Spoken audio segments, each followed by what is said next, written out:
साथियों, मैं उन्हीं कॉम्पिटिटिव क्लासेस शैलेश श्रीवास्तव। मैं स्वर वर्णमाला के वर्गीकरण के अंतर्गत जो क्लासेस चल रही थी उस क्लास को कंटिन्यू करते हुए चलो देखते हैं क्या क्या पढ़ चुके हैं और क्या पढ़ना है। चलो देखते हैं। हम लोग स्वरवर्ण के प्रकार के अंतर्गत उत्पत्ति के आधार पे पढ़ चुके हैं, उच्चारण काल के आधार पे पढ़ चुके हैं। उत्पत्ति के आधार पे 2 प्रकार के स्वर होते हैं और उच्चारण काल के आधार पे 3 प्रकार के स्वर होते हैं। अब वर्गीकरण के अंतर्गत हम जीभ के प्रयोग के आधार पे स्वरों के प्रकार देखते हैं। देखो, जीभ के प्रयोग के आधार पे स्वर 3 प्रकार के होते हैं। पहले अग्रस्वर। अग्रस्वर किन्हें कहते हैं? जिन स्वरों के उच्चारण में जीभ का अग्रभाग काम करता है उन्हें अग्रस्वर कहते हैं। जैसे छोटी ई, बड़ी ई, ए, आए।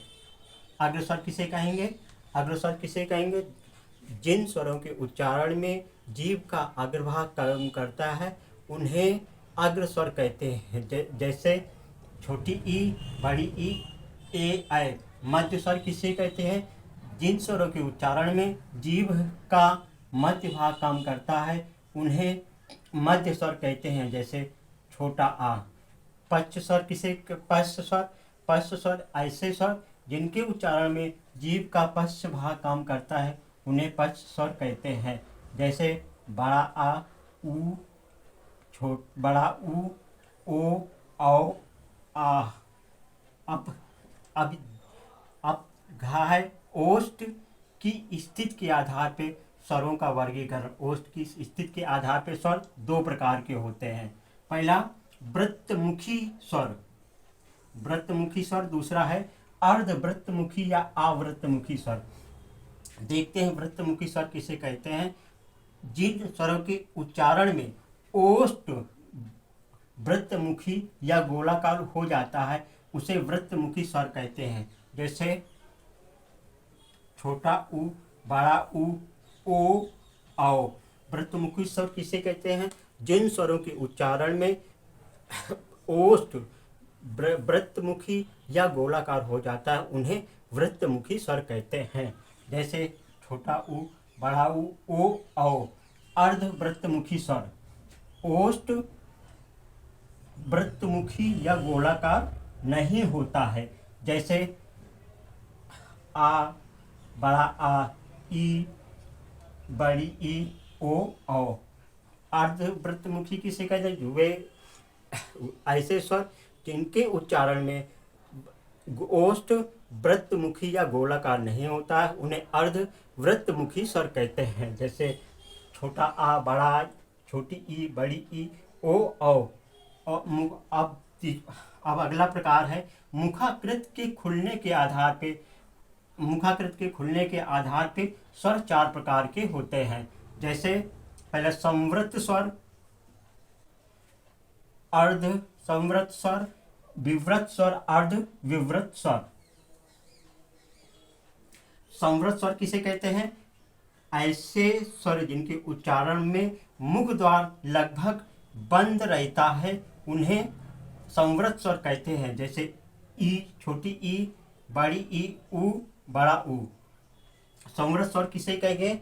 ऐसे स्वर जिनके उच्चारण में मुख द्वार लगभग बंद रहता है उनको संवृत स्वर कहते हैं। जैसे छोटी ई, बड़ी ई, ऊ, औ।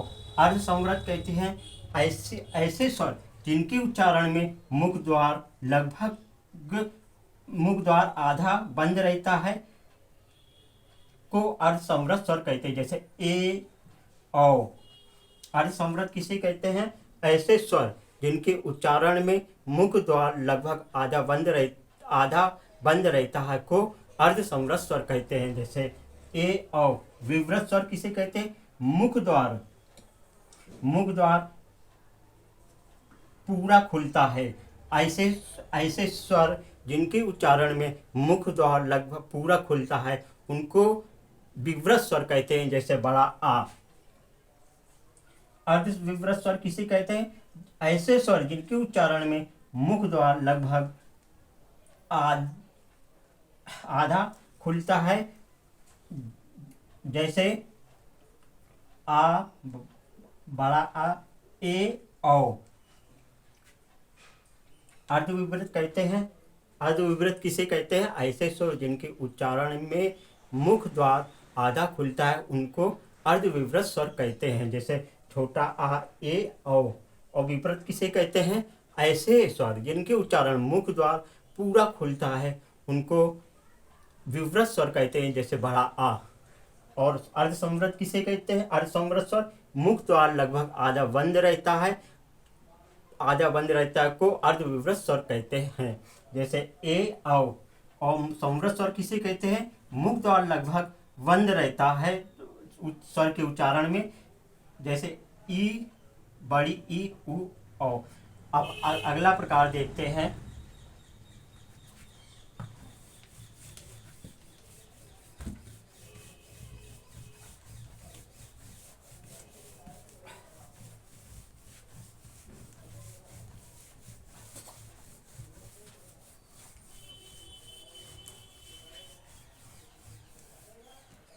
अगला प्रकार है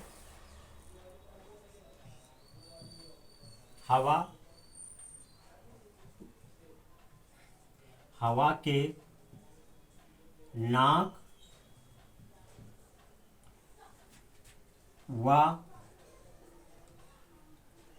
मुंह,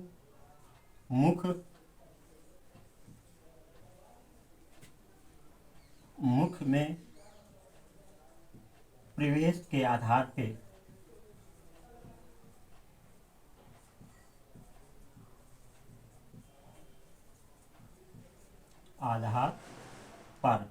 दो प्रकार के होते हैं। पहला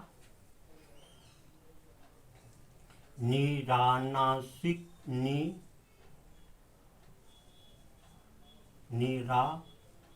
निरानुनासिक स्वर।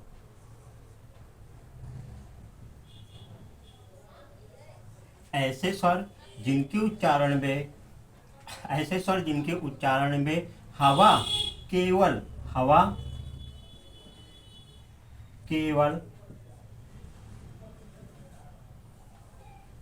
मुख से निकलती है को निरानुशासिक स्वर कहते हैं। ऐसे स्वर जिनके उच्चारण में हवा केवल मुंह से निकलती है उनको निरानुशासिक स्वर कहते हैं, जैसे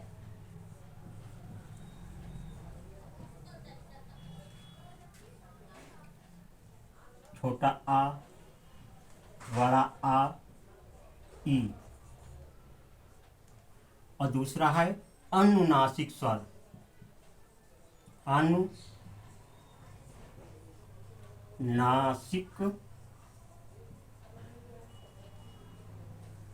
नासिक स्वर।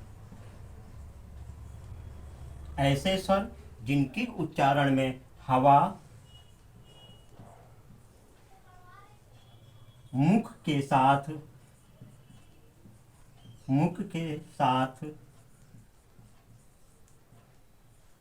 नाक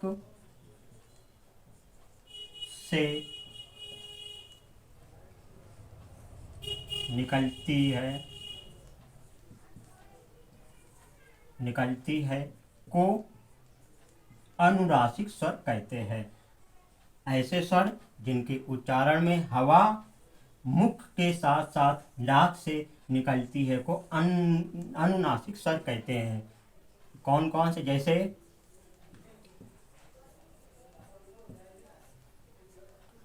आ,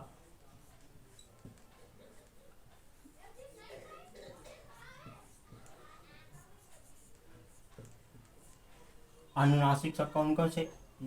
आ, ई। और निरानुशासिक स्वर कौन? आ, बड़ा आ, ई। अब हमारे स्वर वर्ण के वर्गीकरण के अंतर्गत सारे प्रकार खत्म हो गए। अब हम जो थोड़ी बहुत चीज़ें बची हैं उनको और देख लेते हैं। पहला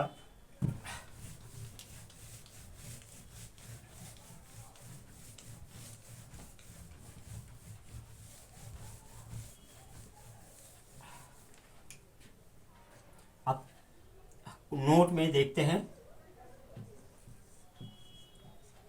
स्वर संग स्वर संघोष ध्वनियाँ हैं, ध्वनियाँ हैं। स्वर जितने भी स्वर हैं सारे के सारे सब संघोष ध्वनियाँ हैं। दूसरा आयोग वा, आयोग आयोग वा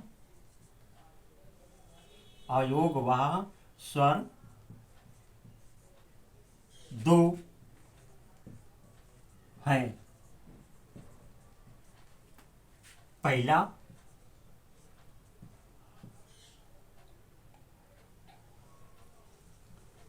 अंक, इसको अनुस्वार कहते हैं, अनुस्वार कहते हैं। दूसरा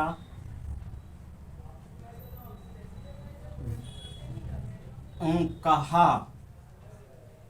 इसको विसर्ग कहते हैं, विसर्ग।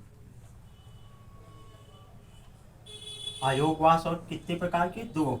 पहला अंक जिसे अनुसार कहते हैं, आहा जिसे विसर्ग कहते हैं। और नोट में तीसरा देखते हैं,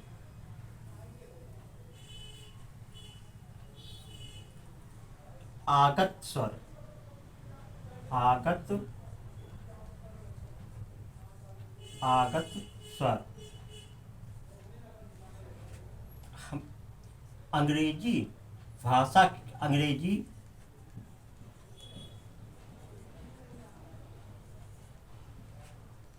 अंग्रेजी भाषा से आ को हिंदी में लिया गया है, हिंदी भाषा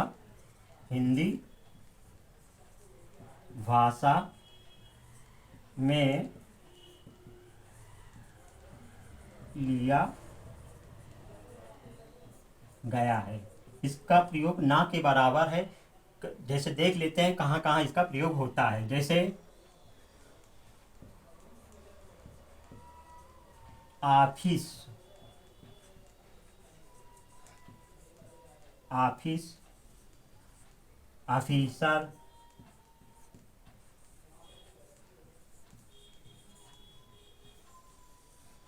आदि। नोट के अंदर का तीन थे, जैसे स्वर संघोष ध्वनियाँ हैं, और दूसरा क्या है, आयोग वाह स्वर दो प्रकार के हैं।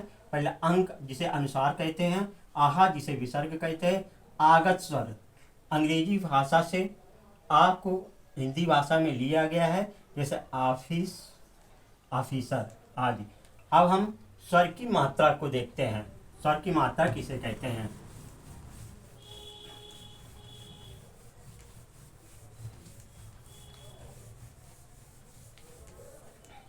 स्वर की मात्रा, स्वर की मात्रा,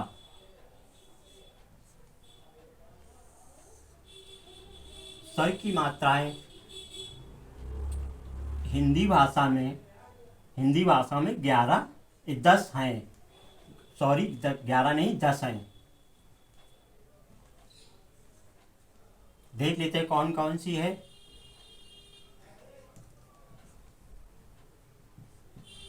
बड़ा आ की में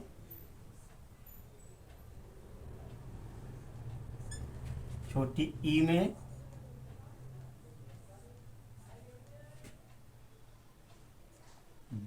बड़ी ई में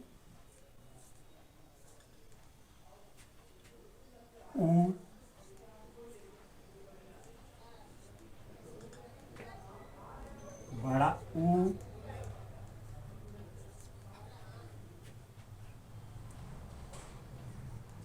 ए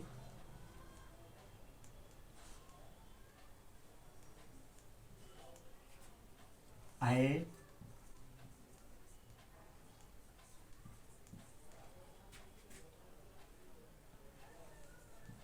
ओ औ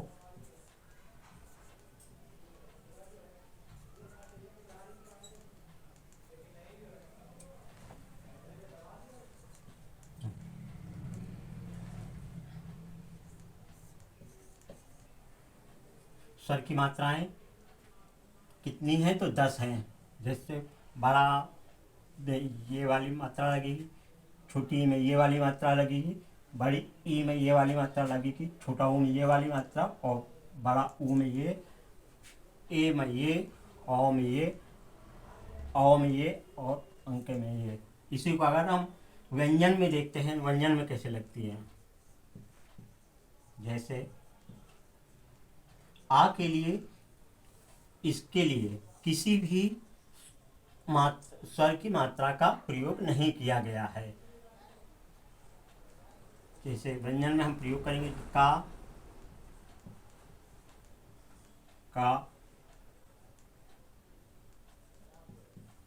की,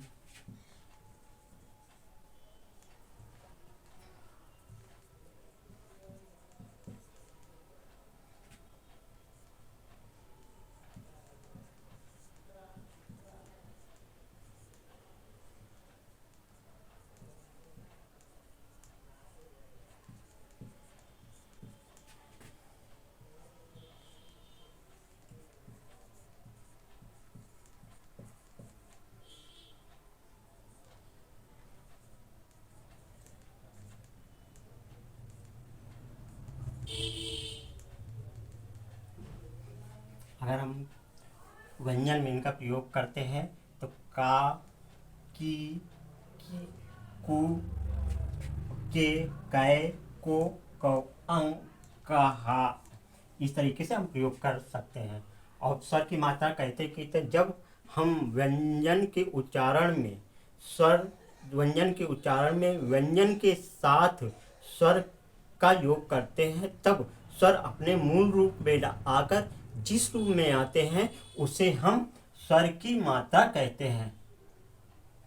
साथियों, हमारा वर्णमाला के अंतर्गत जो भी स्वर से संबंधित जितनी भी लेक्चर थे सारे खत्म हो गए। अगले टॉपिक हमारा व्यंजन चलेगा। अब